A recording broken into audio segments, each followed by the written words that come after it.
Hello, friends from the comic and manga world. My name is Hector, And my name is G.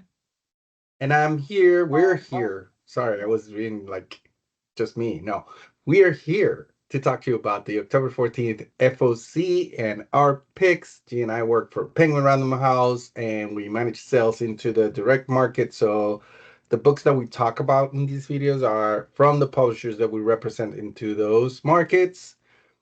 Also note that we're on social media. We're in Instagram and X, Twitter, and Facebook, and of course YouTube. We'll leave links in the description of the video, but also you can find us at PRH International Comics.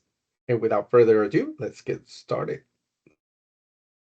All right, first up is my pick, and yes, of Mm-hmm. course, this is the Sailor Yes. Moon manga box set number one. So it actually, as you can see, very beautiful. It includes volumes 1 to 6. The way that the box set is, you can kind of see it. It's like a magnetic closure box, so you could lift the flap and it's really nice in that way. As you could also see, it's holographic and sparkly, which makes it even better. And then it also includes like a set of exclusive 16 art cards.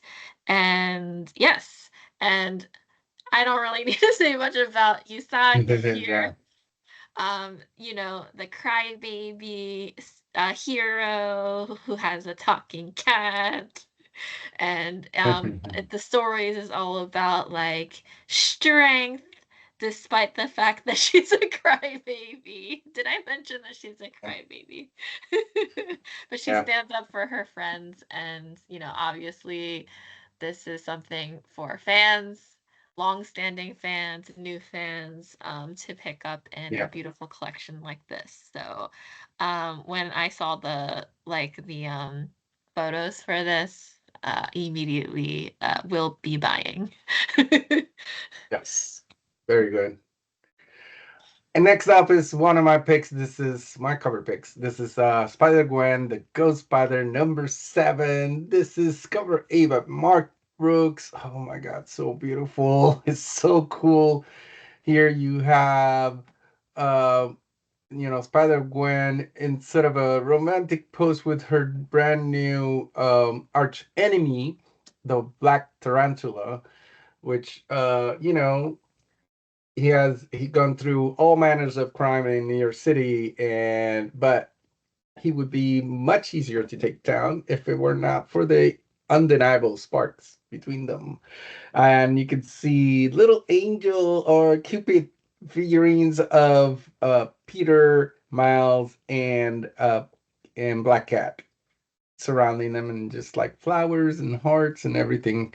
I do want to mention also this series, obviously written by the amazing Stephanie Phillips, but issues 7, 8, and 9 are being illustrated by Von Randall, the amazing Filipino artist.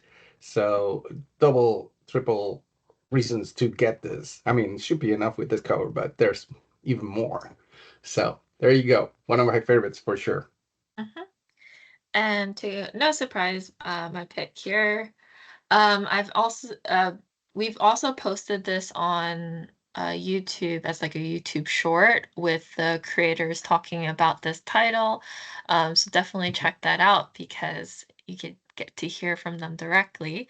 But Inbokudo is a story about there's a land called Nadao, which is after after war, it led to like darkness to the land, and it also led to division within the land, as war has a tendency to do.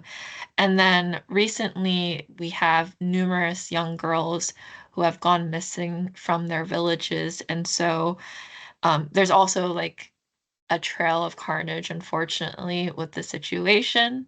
And so we have this queen who commands like these warriors of Nadao called Mbokuro. And these are a group of like nameless women warriors who will fight to And we have like one particular warrior who wants to secure her place amongst like the ranks and to stand for her queen and for freedom in their land. So a very action-packed, beautiful story. The title itself, I watched an interview, like another interview from the creators as well. Um, and the term in Bokudo, which is the name of the title here, it was used, like the term itself was used in a slogan back in the 1950s South Africa Women's March. So it's come to be associated with like the women's liberation slogan in a way. So it's a very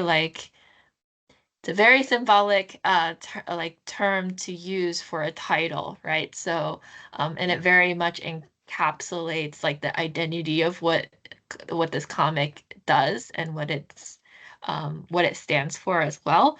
So I highly recommend checking it out. Again, in Bokuto issue number 1, we have I should have mentioned a beautiful art by Lego Matang. I apologize my pronunciation there, but very beautiful art as well. So again, highly recommend picking this up for this FOC. Yes. Mhm. And we continue with Star Wars Battle of Jakku, Republic Under Siege #1. This is the Sean Isakse variant. This, of course, written by Alex Segura and illustrated by Stefano Raffaele, is part of the big, huge event happening right now in Marvel Comics Star Wars that spans 3 different miniseries that will, collect 12 issues of the story of the Battle of Jakku. Star Wars fans know, it's been mentioned in the movies, and now we finally get to see what that battle was. That the last battle of the Republic versus the Empire, and here we see Sean Isakse with an amazing cover of Luke defending right here in a swamp planet or swamp land, and he doesn't have to grind high ground on this one. That's also a reference for Star Wars fans, but it's very cool. I mean, the action on this, but also I love how it does look very um, reminiscent of sort of like samurai type illustrations. Very, very cool. And yeah, that's it. That's very cool. Yes. And then I All right. mentioned Shang Isatse is from South Africa. Sorry, I forgot to mention. Okay, and then we have here Venom War. It's Jeff, issue number 1, the Inhyuk Lee Yeah. variant. So yes, the adorable Jeff is here. We have Gwenpool. I chose this cover because it's Inhyuk Lee, and also because I love how Gwenpool's teeth looks more shark-like. Like it looks more Yeah. dangerously I guess like it's more horrific than the actual shark Yeah. that you see sort of hanging by her head. So I just thought it was a really cute cover. And it's really cool. Yes. So I And had I to choose love it. that I love the tongue coming out of the nozzle of the gun. Uh-huh. Yes. And we continue with You Never Heard of Me, #1. This is the cover by Elisa Romboli. And Elisa Romboli is also the illustrator of this book, written by Yolanda Sanfardino. And both of them have worked together before in some other books. They're both Italian. I was looking through what they've done. This is the first time they've done a book with Dark Horse, but they've done a lot of books with other independent publishers like Image and Black Mask and some of the other ones. And so they're very seasoned artists. And actually, Yolanda is also an artist. In this case, she's doing the writing, but she's also an illustrator. And this is a very unique premise is the ability, this person that you see here at the bottom of with the shiny eye. They have the ability of touching. When they touch people, they can see their best and worst moment of their life, be it past or future. And of course, that sort of gives, the ability to maybe change the future for that person and change their lives. But, it also could be a curse for a teenager who thinks that he has enough problems in his life. So this is a 5 issue miniseries. I love the cover. I automatically, with these characters, the way they're illustrated, I definitely want to know more about them. Especially, I want to know why that person in the middle has is it a duck in their hands? I don't know. But it's definitely is the premise for a very interesting story. So I'm looking forward to this. I was looking through the art of Elise Ramboli and also Yolanda Sanfardina. I highly, highly recommend that you check them out. It looks very good, very good, very good. So highly, highly looking forward to this. And this is a piece of news for this week. Now, Seven Seas has released a whole bunch of new licenses that they have acquired. This is just a few out of several more. So definitely check us out, check out the news to take a look. But of course, had to choose these because these are really cool. We have Catman.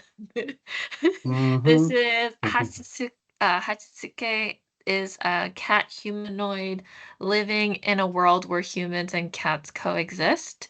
But basically, this is a cat who is withdrawn, has difficulty being loved by humans. After all, cats are still treated as cute objects for humans, and so we have this. This story is seen through his eyes as he tries to fit into like modern society and endure the prejudice that comes with being different as a cat. And then we have Lionhearts. This is a very sweet boys' love story. As children, we have Shichan, who is infatuated with Leo and even proposed to him when they were kids. But as years went by, the two grew up, they parted ways, and that is until 10 years later when they have finally reunited. And it's a question of have their feelings remained, or have they been apart for way too long that things have changed since then? Again, if you're very much into BL or slice of life, very sweet stories, passage of time, this is the one for you. Of course, uh, I'm very interested in both of these. So Yeah. yes. And that's it for this week. Thank you so much for watching this video. We hope you enjoyed it and it was useful to you. As always, like I mentioned at the beginning, you can follow us on social media. We're on Instagram, Facebook, on X/Twitter, and of course, YouTube at PRH International Comics. And check us out. We have more video, we have more content, and comment and let us know what you like. And that's it. Thank you so much. Take care. Bye, everyone. Bye.